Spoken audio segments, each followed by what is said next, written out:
Okay guys, so now let's do a deep dive into the JavaScript part of it. So this will be a JavaScript crash course. We have already seen the HTML and we have seen some JavaScript interactions in that. This will be a more deep dive into JavaScript. These two by going through this tutorial in the next few hours, you're going to understand the whole thing about JavaScript. Okay, and after that, it's up to you. You just practice all the things. Okay, there is nothing more above and beyond this. Of course, you'll have to use the references. So let's get started. So JavaScript is the #1 client-side programming language of the World Wide Web. It is used along with the HTML and CSS, which we have already seen, to build websites. It's used for client-side. Now, usually it was used for client-side programming. With the advent of Node.js, now JavaScript is also used to build web service. Now let's jumpstart into this. JavaScript is basically a case-sensitive statements. Okay.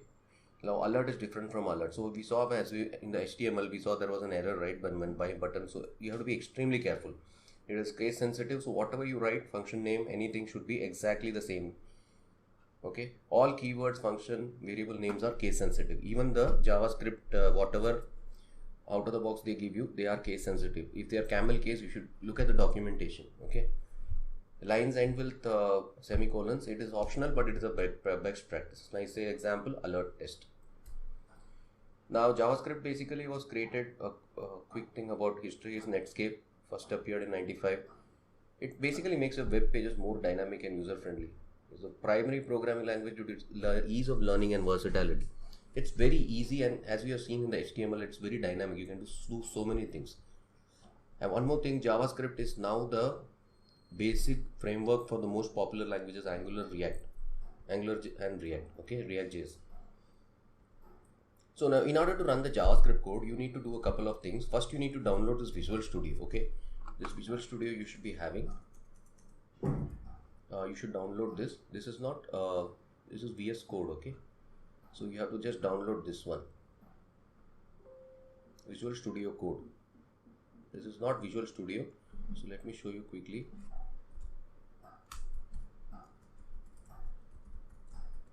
So make sure that you are downloading it from here. So the URL is already given over here in the.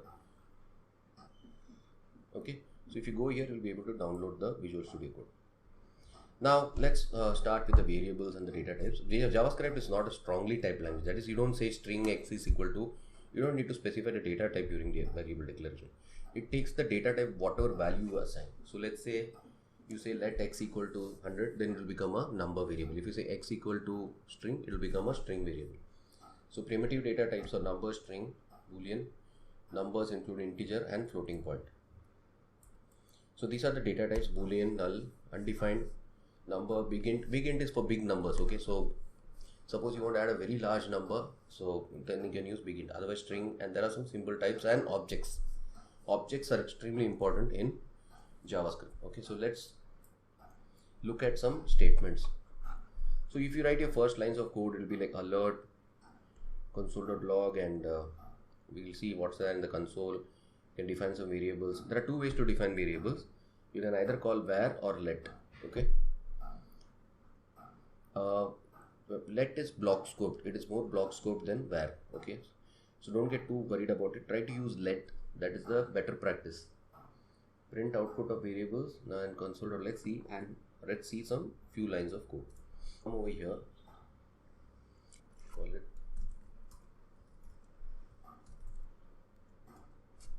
Okay, JavaScript.html, and as you know, what you can do is you can write any script tag here, right? If you write script, and within this you can write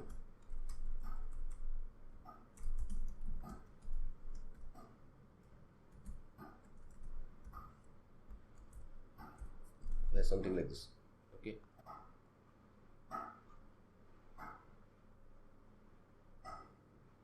So if you see, it runs it. Okay. So what happens is it renders the HTML as well as runs the code.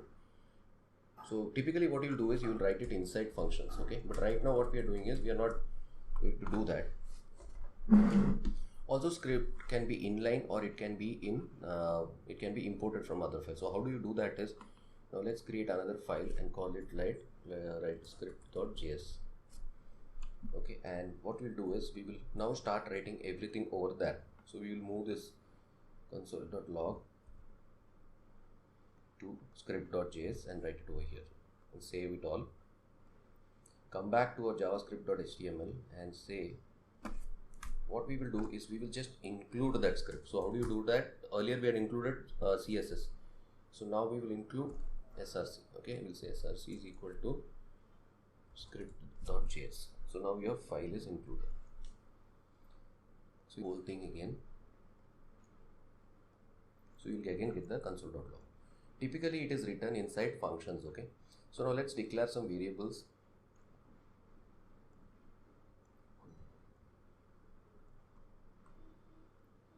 Just a second, guys.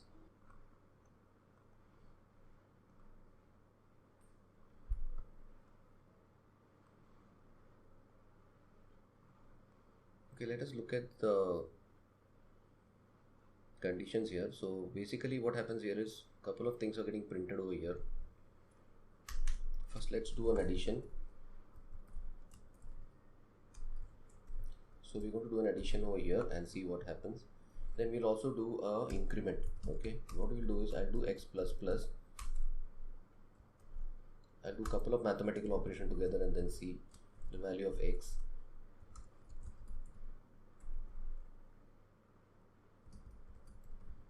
I'll say x divided by 2 x into 2, and then we'll also see some comparison after this. Okay, first we'll see this.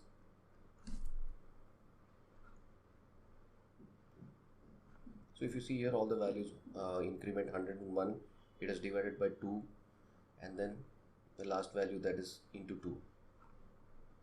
Yeah, 101 into 2, right? Now let's look at some other things over here. So these are the arithmetic operations that we have: plus, minus, division. These are the comparison operators: equal to, not equal to, greater than, less than, ampersand, logical, and or. And these are control flow statements. If you look at a simple control flow, if is equal to 10, it equal to, you give double equal to. Okay, otherwise it's an else. You can give an else, and if the logic does not match, it will go there. If there is only a single line of code, you don't need to give braces after the if. Okay, another else if can be added over here. So this is about if condition. And if there are multiple if, you can use the switch. So switch will take one variable, and then you, whatever value is there, it will compare case, and then you have a default also. So it will go into that particular case if it matches the condition. If no condition matches, then the default will get executed. Default may get executed always. Break statement can be used to come out of switch condition. So if you don't want it to continue, you can break it, and continue can be used to skip off the rest condition and go back to the loop. So you'll see all of this now. So we'll say if x less than 1000, we'll say console.log x is less than 1000. This is the less than 1000. We'll see all the conditions here. And if x equal to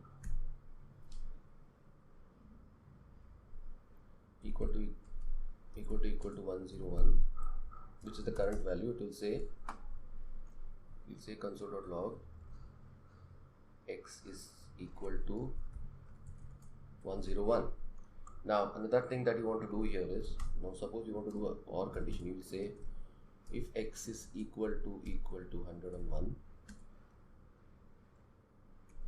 or we'll say less than 1000 or less than 500, or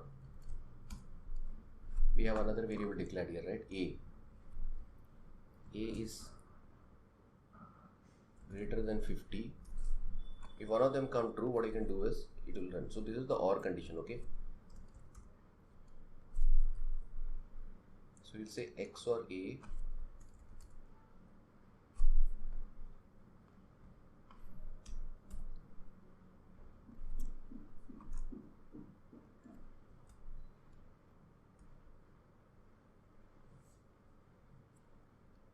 XOR A is, okay, let's do this.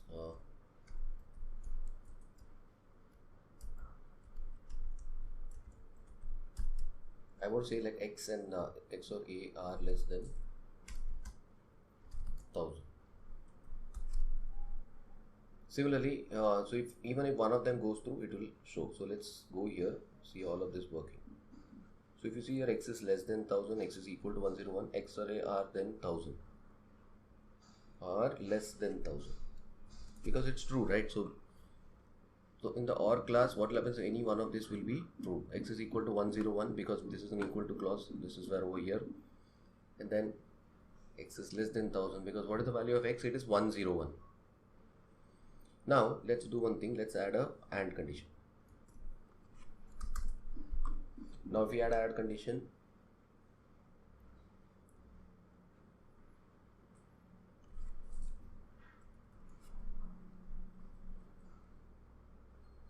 even if one is not matching, it will not go through. Okay, so even if one does not match, so if I make the value of a 5000, now this will fail because logically both sides have to be correct, right? So this won't print or greater than or less than 1000 because a is greater than 5000.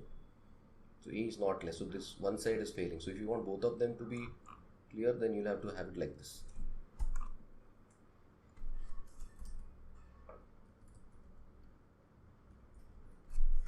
So inside AND, so we're going to save all, we're going to see this. So if you see here inside, and now it prints because we have said if x is less than 1000 and a is less than 1000, so both sides are true, then only it will go through, right? Now let's see switch, and we want to see for multiple conditions.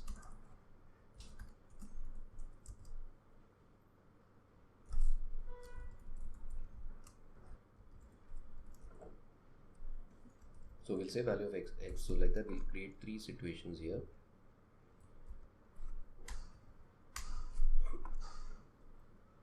And we'll have a default.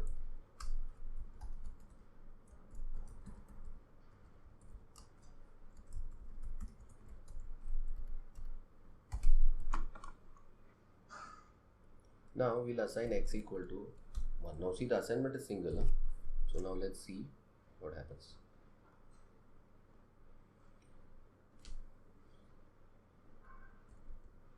If you see, it is printing all of that. Let me show you this. See, if you see this, it's printing all 3, correct? Even though it is going only value is 1, it is going into all the conditions. That is because we need to add a break over there. See, now if you see here, it's going into these, correct?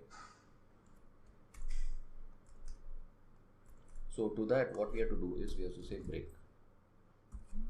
So that is why once you finish a break, otherwise what will happen is, it will like a waterfall, it will go into each and every case condition. So you have to give a break after each.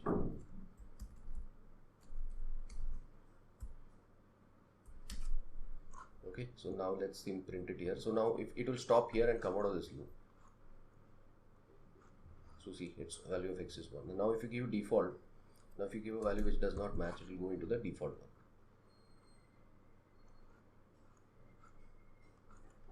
So if you give a default value, so it will say default value 100. Got it?